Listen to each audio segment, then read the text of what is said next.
Alright everyone, so UFC 322 just wrapped up like 5 minutes ago, and this is my immediate reaction to the main card, which, not to spoil anything, but started off well. However, last two fights, the championship fights, kind of slowed down the pace of the card, to put it nicely. And I would be lying if I said I didn't want to fall asleep considering it is currently 6 a.m. UK time and I am tired as fuck. So, so gonna get into this card and st- I'll start off with the first fight, which was Beneil Dariush versus Benoit Saint Denis. I wasn't There wasn't too many surprises in this fight. I'll say the least.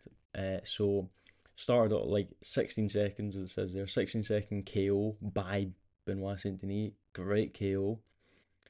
You might even say fluky. I don't think it's like one of them. Basically, he hit him with that one shot KO, and then with the follow up, and it was like he came out.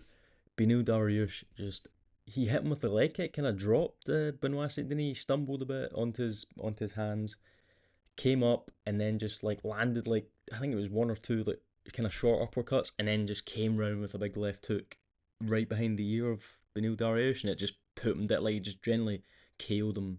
It was like he KO'd him. It's like he slightly woke up. He was kind of like on his hands a bit, and then Beneil Dariush just followed up with a big right hand when he's on the ground, laid him out, and I'm not surprised at that finish because obviously Beneil Dariush he's old now. He's old. He's taken a few KOs. He had the Hurricane KO a couple like 2 years ago, and yeah, as I said, he's not getting any younger. So the KOs are just going to keep affecting him, affecting his chin.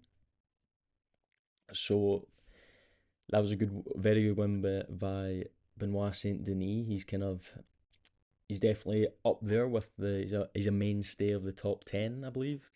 I think Beneil Dariush is number 9 or something like that, or maybe number 10. But Benoit Saint Denis can definitely hold his own in the top 10 or top 15 anyway. I know he's a mainstay ranked fighter, and that is proven by this win. Obviously, it's not the greatest win because it is Beneil Dariush, as I said, when he's older, but a good win nonetheless. Anyway, moving up to Leon Edwards versus Carlos Prates. CP. We all love CP. Pause. Anyway, so Carlos Prates knocked out Leon Edwards in round two with a just left hand like straight down the pipe, and it was like, oh, and then Leon Edwards falls back and he just follows up as he's on his back. He's like laughing. There's like you can see when Leon Edwards like falls down, he's like smiling up at him, and then Carlos Prates just bang, just like one for good measure KOs Leon Edwards.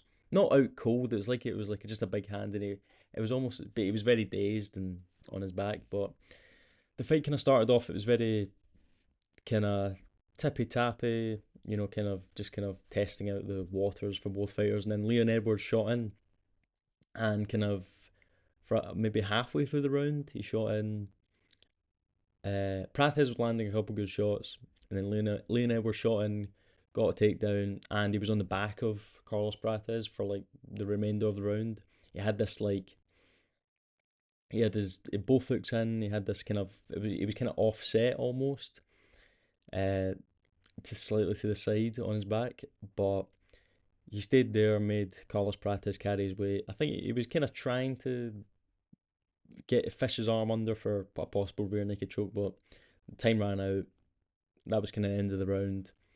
And Carlos Prates, one of the things he was doing this in this fight was he was like speaking to Leon Edwards. Leon Edwards, when he initially shot in, Carlos Prates was like mocking him, saying like, I don't know what exactly he said, but he was basically saying like, oh, why are you wrestling, why are you grappling, why are you not striking?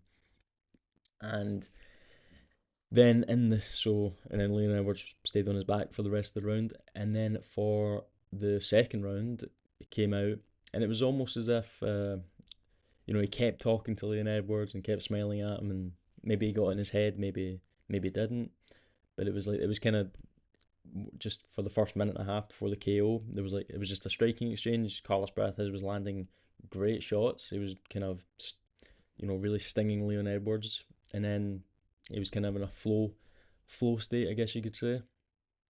And yeah, and then it was just a straight left down the barrel, and just like caused Leon Edwards to just he like fell back. He like got swept off his feet the way you could see it on the camera. It's like fell down, fell on his back. Like it was like a flash knockout. And then he kind of woke up, seen Carlos Prates coming towards him, and he's like smiling, like, "Oh right, you got me." And then he just bang, as I said, he just bang, hits him when he's down, and that was that. I think the referee was already jumping in anyway, and that happened. So, great win from Carlos Prates. Should he be next for the title? Maybe. Who knows? Maybe not, considering. I mean, he's on a two-fight win streak. Gilbert Burns and Leon Edwards. It's not the best two fight win streak. Just given that both those fighters have accumulated a few losses each, or Leon Edwards had two prior, and Gilbert Burns had a couple, I believe. And now, sorry, not did I say Gilbert Burns? Not Gilbert Burns. It was somewhat. I can't exactly remember, but it was. But he beat someone after the Ian Gary. I can't. Who was it again? I can't remember. I blanked it. But anyway, he did lose to Ian Gary. Maybe he should get one more. Maybe he should fight. I don't know. Maybe the. I'm not sure. I'm not sure. We'll need to see because we'll need to see. But great win by Carlos Prates. And yeah, great win. Up the card, Sean Brady versus Michael Morales. Dominant win from Michael Morales. He KO'd, or TKO'd, I should say, Sean Brady round one, and it was like a shutout pretty much. Like Sean Brady couldn't get anything going. He didn't get any. He couldn't grapple. He couldn't wrestle. He was much smaller than Morales. Morales was like a giant. It was like two guys in different weight classes. Sean Brady just looked tiny in there, and he was trying to strike with Michael Morales. He was out of range a lot of the time. He did get a few good like jabs and twos in, but there was like initially there was like a what was it? I think it was within the first minute, maybe just after the first minute. Morales he rocked Sean Brady. Sean Brady was backing up. He managed to. I think they got in a clinch position. It was like a clinch position. I think maybe against the cage, and he managed to regain his kind of equilibrium there, and yeah, and then they kind of got back to striking a bit, and then just over halfway through the round, Morales just landed like he just landed this like kind of big. It was like a looping overhand onto the temple of Sean Brady, kind of just rocked him. Then he followed up with a couple more shots, and then Sean Brady just fell down and a couple follow up shots, and that was that. Referee jumps in, and yeah, it was a great uh, finish from Michael Morales. Great performance, and he might be next for the title. Just obviously, he's now 19-0. He's undefeated. He's a great prospect. A very exciting guy to watch. He's definitely very fun to watch. And Dana White said that this fight would be the winner would get the title shot. And yeah, it'd be fun to watch him fight for the title because I don't believe like Carlos Prates he lost, his like two fights ago, so maybe he needs one more to get a title shot. Whereas Michael Morales has all the hype behind him. You know what I mean? He's as I said, he's undefeated. He's brings a big Latin American audience. So yeah, hopefully, if he does get the title shot against Makhachev, spoiler alert, I don't think he'd beat him, but it'd be an interesting fight to say the least. So great win by Michael Morales. Up the card to the championship fights. First one, Zhang Wei Li versus Valentina Shevchenko. Holy snooze fest. Holy. Like, I was excited for this fight. This is like one of the women's fights that you're like actually like, whoa, wait a minute. Like, I'm kind of excited to watch this because it's, Shevchenko, dominant champion, and against Zhang Weili, who's moving up. And it's like, oh, like, what's going to happen? Like, this is the Islam versus Volkanovski version of like, or edition in women's MMA. It's like number one versus number two, pound for pound. Both dominant champions, and they go at it. But jeez, from the very get go, you could tell how much bigger Shevchenko was than Wei Li. Like she was massive. It didn't even look like they weighed in the same weight class. Shevchenko was giant, and that showed in her grappling and just the she was able to just kind of move Wei Li for the most part, just wherever she wanted to. Anytime they got in a grappling exchange, Shevchenko could just take Wei Li down at will almost. That's what it seemed like. Yeah, there was a couple bits against the fence. Wei Li was doing well, but she could not defend Shevchenko's takedowns. And speaking of the takedowns, so that was the maybe interesting part of the fight. The non-interesting part of the fight was the what she done with those takedowns. She sat on top of Wei Li for like it's got to be at least every round for half of each round. So like 2 minutes 50 or 2 minutes 30 seconds for each round, and she didn't do anything with it. She just sat there. She didn't even. I don't even think there was one. I think there was maybe one, maybe two submission attempts towards the end of the fight. I think it was like a she was in like a rear naked choke position, I believe.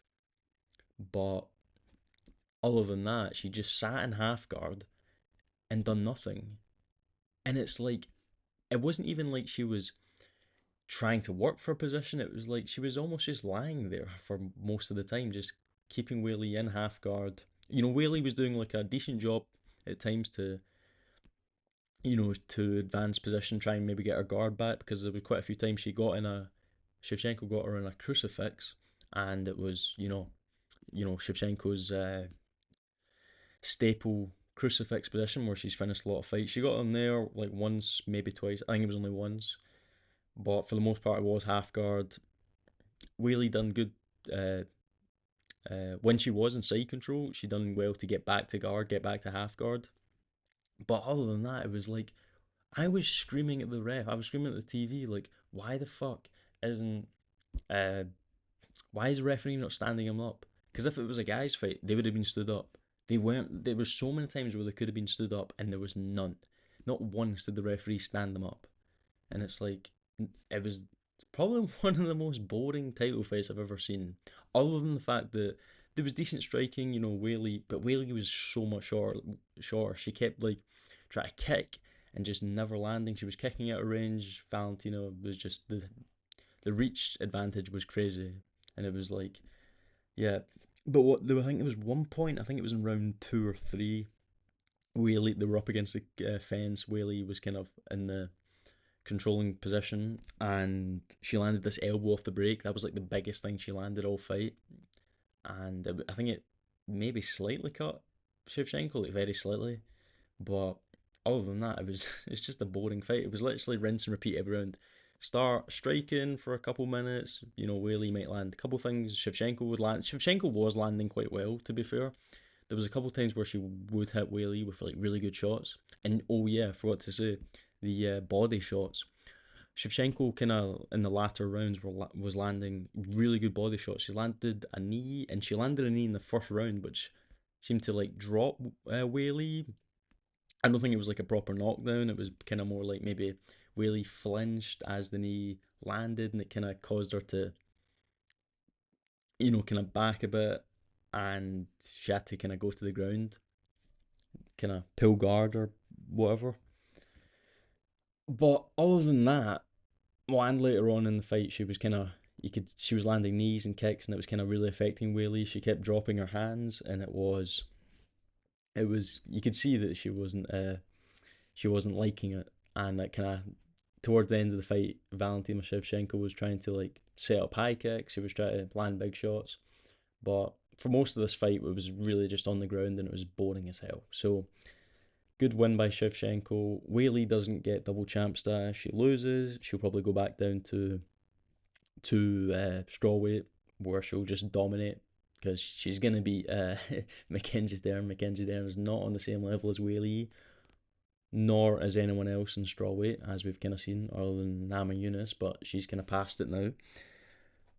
Shevchenko, I think they were saying she'll fight what's her name, Natalia Silva. So I couldn't give a shit. I'm kind of done with Shevchenko. I can't. She's not the Shevchenko that everyone loved and knew, where she was getting knockouts all the time. It's boring wrestling Shevchenko. Like, I don't want to see that. I want to see a good stand-up fight. But yeah, so that happened. Thought it was going to be a good fight. Wasn't. And yeah, moving on to the next one, we have the copy paste. Literally like a copy paste fight. However, there was way more wrestling. So Islam Makhachev beat JDM by unanimous decision.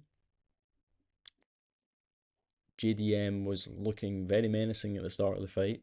Makhachev, he was too. And one thing, Makhachev looked massive. I didn't think he was going to look, he looked bigger than JDM. And it was like, you could see, like, see when it's like, you see his back, when you see Makhachev's back muscles, he looks ginormous. And so from the first round, what was it again? He went out, there was a few striking. It was like, oh, like here and there. JDM landed like a 1-2 at the start of the fight, and it was kind of like, oh, wait, here we go. And then Makhachev, what was it? He got like a single leg and then dunked JDM, and then for the rest of the round, rest of the first round, he just controlled JDM. I don't think there was any submission attempts. I don't believe there was in the first round. Second round, literally, I could name each individual round, but it was literally all the same. There was never. I think maybe round two there was a couple good shots from JDM. There was like he landed a 1-2 that kind of caused Makachev to go on the retreat. But other than that, it was literally go out, strike for a couple of minutes, maybe I think maybe 2 minutes at most, and then Makachev just shoots in, and then I think it was round 3, 4, 5. Makachev was just getting JDM down at will, like he just double leg him and just straight down.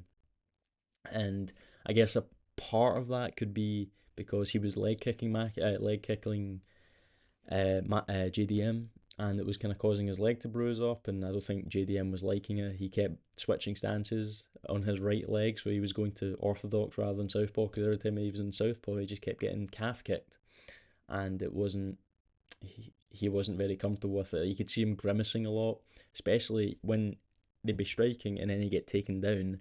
You could see JDM on bottom position, kind of he was like grimacing, he was wincing like really badly, especially in the fifth round. In the fifth round, he was on bottom just defending constant, he's defending like Americanas, he was defending Darce chokes, and there was like this one moment, maybe halfway through round five, where he was just, you could see his whole face was like in the most excruciating pain possible. That's what it looked like, because I think it was maybe his leg or something was getting his calf was getting pressure on it. I think that might be what it is. Maybe it was a different issue that we couldn't see visually, but yeah, that's what was kind of happening in that fight. But it was literally a copy paste of the Shevchenko fight. Literally strike and then get taken down and just lie on it, lie on the other guy. However, Makachev was going for submission attempts, but for the most part, he wasn't. And he landed a couple ground and pound shots a few times. But other than that, it was like, what's going on? Like, JDM done very well at defending the submissions, because Makachev almost had the Darson like once or twice, and JDM managed to get out of it. And I think at one point he went for an Ezekiel choke, Makachev did, but I think that's what happened at one point for like maybe a second or two. But other than that, it was just Makachev lying on JDM. So that was kind of that fight. Bit of a snooze fest, I'll be honest. The kind of last two fights were. The whole card started off really well, and then just the last two fights were lay and pray and then go for a couple of submission attempts every so often. But good for Makachev. He wins the welterweight belt. He is now a double champ. And we'll need to see what happens next. He said he wants to fight on the White House card. So we'll see what the UFC put together with that. Do they make a who would they fight? Who would they put Makhachev against? Maybe put him against. If you're gonna have him on the White House card, you need it to be like a big fight. Would they do Topuria? Maybe, but I don't know. I'm not too sure. They might. They could. If there's anything to do, it'd be on that card.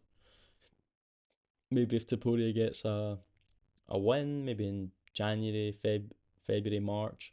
He could be lined up for maybe if he fights Pimblett in January, February, March, and it's a quick finish, quick turnaround. Maybe not a quick turnaround, but maybe unscathed. They could bulk up because he does need to bulk up to welterweight because Makhachev genuinely looked huge. He looked giant, and I don't know how Topuria would face at welterweight against Makhachev if they were to do that. But if it wasn't, say if they just put like a normal welterweight fight, they'll probably put uh Morales maybe. Morales, maybe Prates. Prates is kind of the bigger name, so they could do that.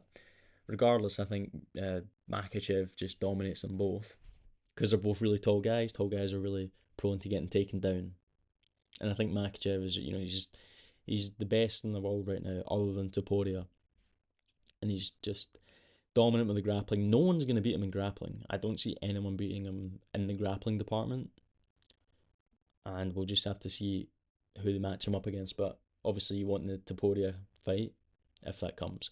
But JDM just couldn't do anything. He was just on his back for most of the fight. He got up like in the first or second round. He got up like once or twice, and it was kind of motivating, I guess. But then he kept getting taken down, kept getting gassed. Was really tired, really in pain, and yeah. So he loses. Who would they put him against? Maybe the winner of. Maybe they give him Prates. Maybe they could give JDM Prates if Prates needs one more. So we'll need to see about that. But that was kind of it for the fight, and yeah, that was it, or the card, I should say. It was a good card. The prelims as well were pretty good. The prelim, Bo Nickel got a head kick KO. Who saw that coming? Kopylov, uh, Rodriguez was pretty good. It was a bit of a, it was a good fight. I expected a knockout at some point. They were both getting really hit really hard, but that didn't happen. Blanchfield, who cares? Wellmaker, Malcolm Wellmaker, lost against Ethan Ewing, who was making his debut on 2 days' notice, which was crazy. The guy's really good. He was really technical. He was landing big shots against Malcolm Wellmaker, so bright future for him if we can keep it up. And welcome Malcolm Wellmaker. Hopefully, he can get back because he's actually quite fun to watch. But anyway, that was the card for UFC 322. Please like, subscribe, and thanks for watching. It really helps out. And I'll see you later. Bye.